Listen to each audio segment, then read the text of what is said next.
D'abord, je commence par vous dire, moi je l'appelle comment? Voyons. Papa Gédéon est le premier pasteur qui avait détecté que j'avais le ministère quand j'étais encore un petit garçon mineur. Je vivais encore en Mbuji-Mayi, dans la maison de mon père, tu vois. Et maintenant, il m'a vu. Je ne sais pas par quel mécanisme il avait détecté que j'ai le ministère.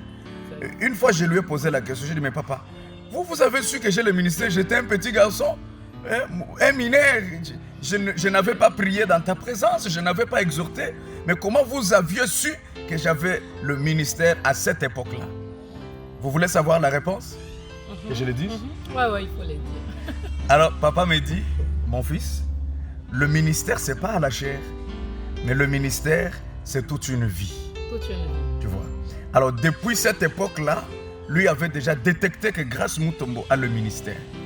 Et quand vous êtes à ses côtés, c'est le sourire, c'est la joie. Un papa très accueillant. Voilà.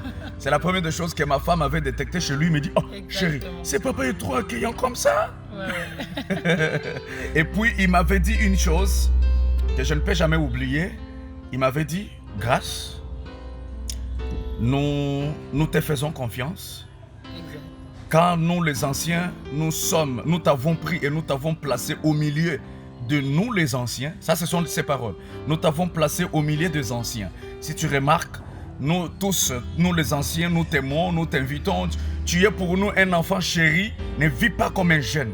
Il me dit, le jour où tu vivras comme un jeune, c'est le jour où tu me décevras.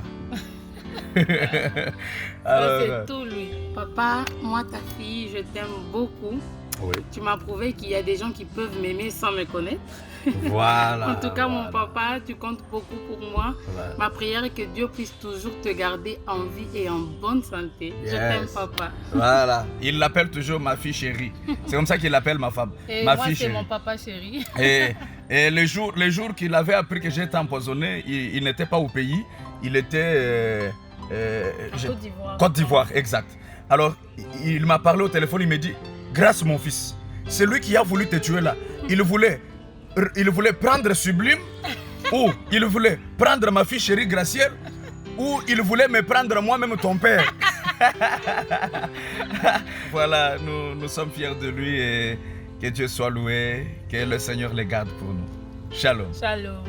Franchement, c'est une tâche très difficile de parler en bien du pasteur Gédéon Kasonga Mayamba en quelques secondes. C'est vraiment très difficile. Ça aurait été facile si il fallait parler en mal de lui. Là, on n'aurait qu'une seconde pour dire il n'y a rien de mal, en tout cas. Franchement, c'est une tâche très difficile. Si je dois dire quelque chose sur lui, c'est quelqu'un qui reflète vraiment l'image d'un vrai auxiliaire du prophète William Marion Branham. C'est un vrai modèle, c'est un exemple. C'est quelqu'un de très mature, c'est quelqu'un de très sincère dans ses relations avec les gens.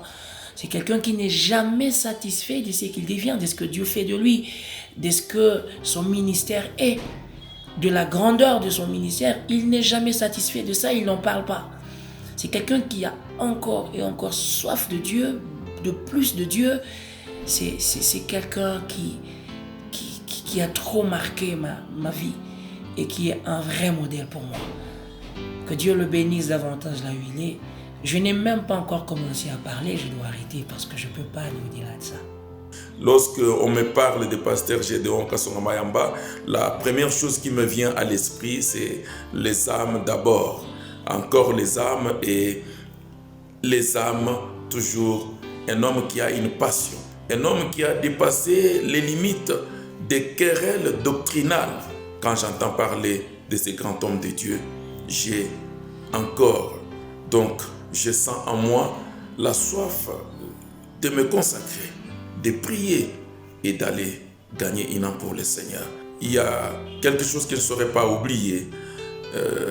Lors de la grande convention qu'il y a en Mbuji-Mayi pour les 20 ans de Goshen Tabernacle Mbuji-Mayi, j'ai eu le privilège d'être invité par le pasteur Gédéon et je peux dire que c'est resté quelque chose de mémorable dans ma carrière en ce que j'ai découvert que ma musique était aussi aimée.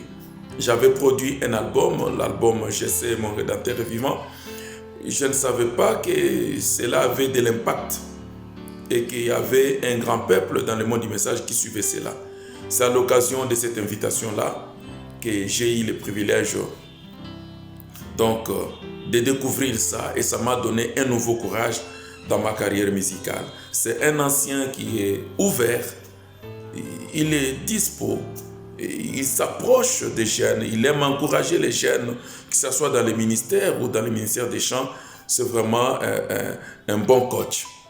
C'est vraiment quelqu'un, un homme dont nous avons besoin pour voir encore la jeunesse suivre les pas des anciens et servir le Seigneur. Pour ce que le Seigneur a déjà fait avec lui, cela nous a beaucoup impacté. Cela nous a beaucoup influencé et nous ne cesserons jamais de prier pour lui, et nous sommes heureux de l'avoir dans les camps. Nous sommes heureux de l'avoir donc rencontré, et son ministère nous a vraiment impacté positivement. Vraiment que le Seigneur les bénisse. Shalom, je suis Miracle Béni Référence, fils de Gédéon Kassonga Mayamba. Pour moi, c'est un honneur et une grâce, un privilège de parler de ce grand homme de Dieu qui est mon pasteur, le pasteur Gédéon Kassonga Mayamba. Et en même temps, je ressens un sentiment de fierté de savoir que je suis son fils. Parce que c'est un homme respecté, respectable. C'est le symbole d'un vrai serviteur de Dieu. Sa vie, c'est l'enseignement la plus simple de ce que Dieu peut faire avec un homme pleinement soumis à lui. À chaque fois que je suis avec lui, à chaque fois qu'il me parle, j'ai comme l'impression que je dois aller en prière. Le pasteur dégage une énergie surnaturelle, une présence et une sagesse divine profonde. Quand il vous parle, vous vous dites non, je n'ai pas encore lu, je dois encore relire la Bible bien. Il vous dit des choses, vous dites mais j'avais lu ça, mais comment je n'ai pas vu ça comme ça? Et c'est à chaque fois, je me dis, qu'est-ce que ce papa a fait pour garder autant de présence de Dieu autour de lui? Si je commence à témoigner, je peux prendre toute une journée.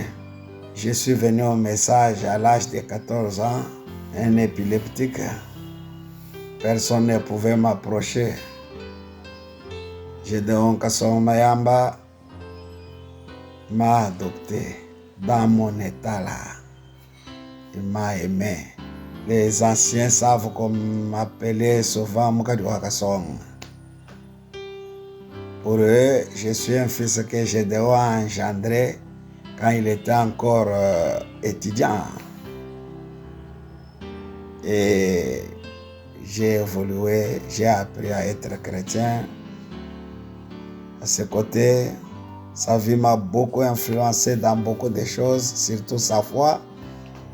Et il a commencé à nous encadrer pendant qu'il n'était pas encore prédicateur. Dans les brousses de la Miba là-bas, on descendait là-bas. Il avait des problèmes.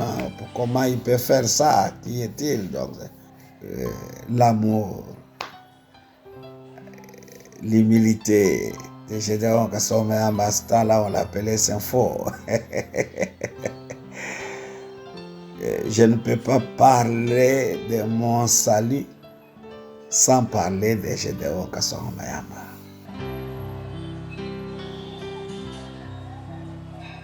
Je ne sens pas de tel si grand témoignage. Par contre, comme l'un d'entre vous ici, je suis jamais satisfait.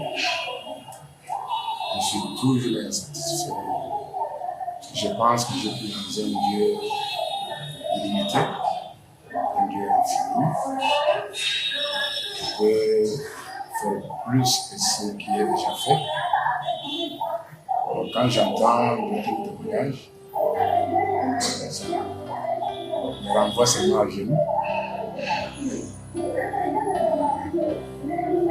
Pour que Dieu fasse un peu, je comprends Et les gens m'observent, les gens me regardent, les gens apprennent de moi.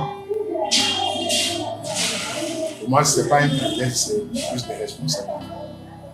Je comprends que j'ai plus de pouvoir que toi. J'ai plus de responsabilité que de privilège. Je les ai vus l'un après l'autre. C'est des gens que